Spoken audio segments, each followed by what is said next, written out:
A very good afternoon to you all. My name is Anisa Mazimpaka. This is Salam Media here. We are here at NASREC, day 3 of the ANC's 55th National Conference. And we're asking ourselves the same question. You know, we've seen NASREC being painted the beautiful colors of the liberation movement of black, green, and gold. And we are asking, what is in it for the black majority of South Africans? What is in it for the greener pastures for majority of South Africans as well, and what are the golden policies that the ANC will be discussing? Now, joining us right now, we have Nomvula Mokonyane, who is a Deputy Secretary General, hopeful, joining us. And a very good afternoon to you, and welcome. Good afternoon, and thanks for inviting me. So just to begin, I just want to check, what is your mood around this conference? Well, an ANC conference becomes a festival of ideas. It also becomes a reunion of comrades that have not been together over time. And worse now, after the hard lockdown, where structures could not meet, we missed the NGC. But it is also a reflection of both the internal tensions and the external expectations, on the basis of just the tone and matters that are being brought forward by delegates. Of course, also then the issues around leadership. Yeah. So we've seen you in recent days, very vocal about the performance of the NEC, and not mincing your words to say that you're not happy with how this current NEC performed.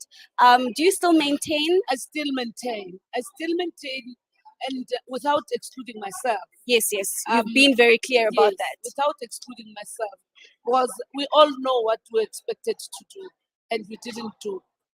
And we came out of NASREC in 2017, and the message was go and work together. But we battled until today to work together.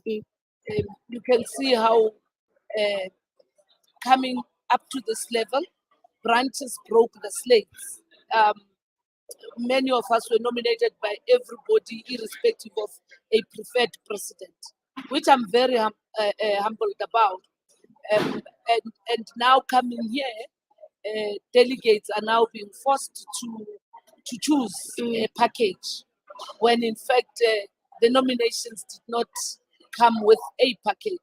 And the biggest losers are women who have been pitted against one another. And where from day one until now, the voice of women has not been a united voice. So very interesting. We saw coming into this election, you were a contender for the Deputy Secretary General position. And up until yesterday, the Constitution was amended to include, 2 Deputy Secretary Generals. What's your take on that before I move on to my next issue? Look, when I was approached, I was told that there was a proposal that I must stand as the Deputy Secretary General. And in the course of the discussions and looking at organizational renewal, there was a feeling that we need to increase the capacity, not administratively, but politically in the organization. Because other organizations have got a presence of the political leadership that must actually dominate, so that then the life of the organization, the political life, continues. And I was fine with it, and I still believe that it has merit in it. Interesting. So something that we saw play out, I think we were all glued to our screen. You went almost unopposed, uncontested, until the final, minute where the floor was still open for more nominations.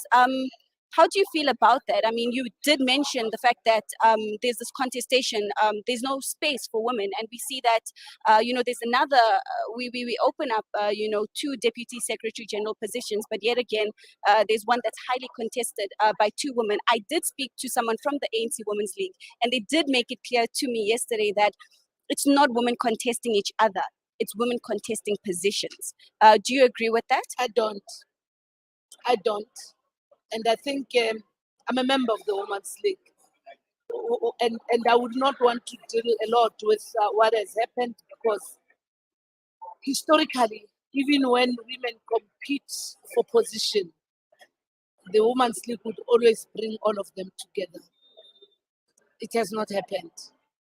2, When it tried to bring women together, it excluded many, Mm. including Sisko Sazana, Mamuluku Kubai, Nomvula, Lindiwe Sisulu, um, and they preferred whoever that they preferred. And yet all these people post this conference remain leaders in their own right of the Women's League, and they remain members of the ANC. But I'm not hurt about it. It's the game of politics.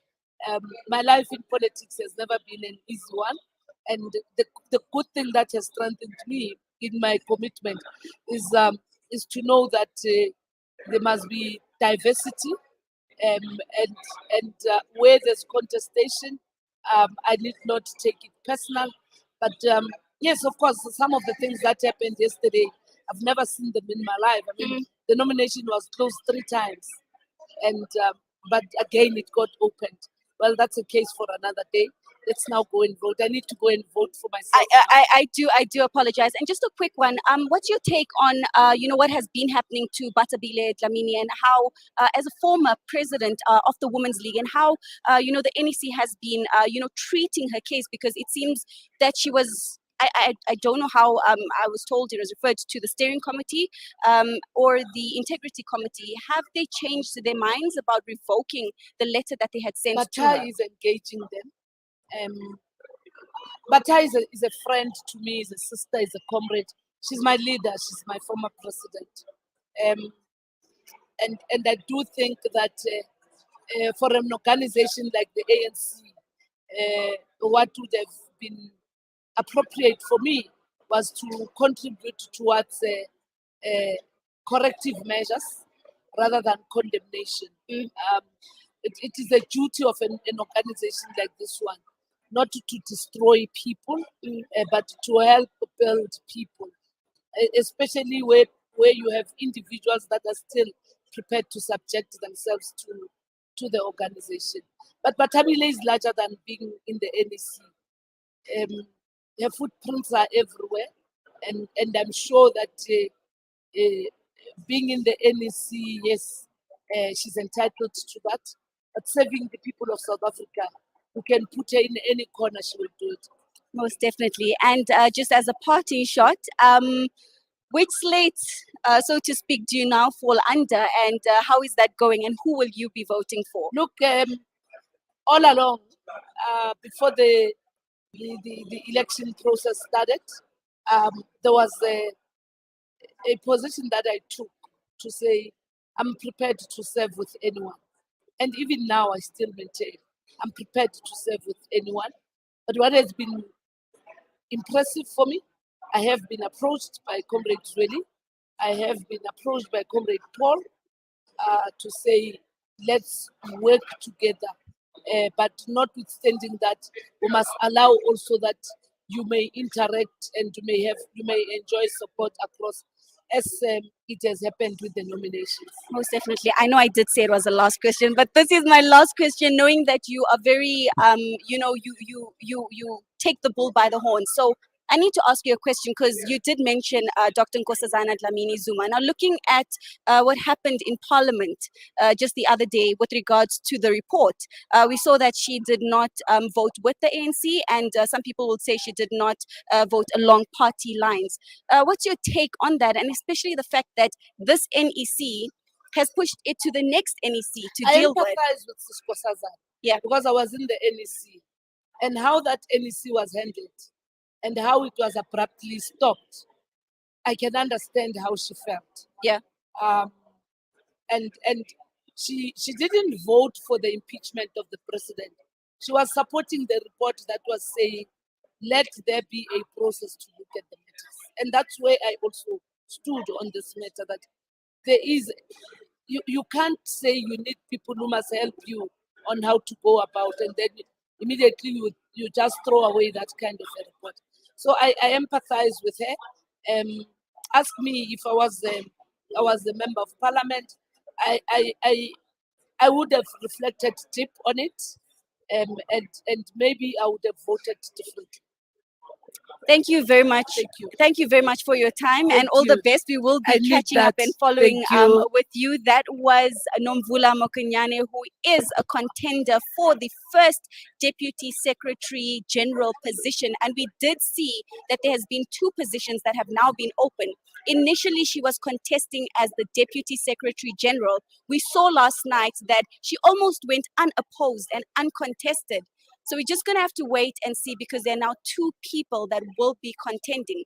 Very interesting on how she touches on, the issue of Dr. Nkosazana Dlamini Zuma and how she has been voting. It's very interesting that she also mentions the fact that she's also moving with Paul Mashatile. We spoke to Lebohang Maile earlier on, and he did confirm the fact that they will be supporting whichever presidential candidate will be supporting their person. And it's very interesting to hear Nomvula Mokonyane also saying and speaking about, moving with Paul Mashatile. This is Anissa Mazimpaka coming to you live in Nasrec, Johannesburg. We will be keeping an eye on the developments.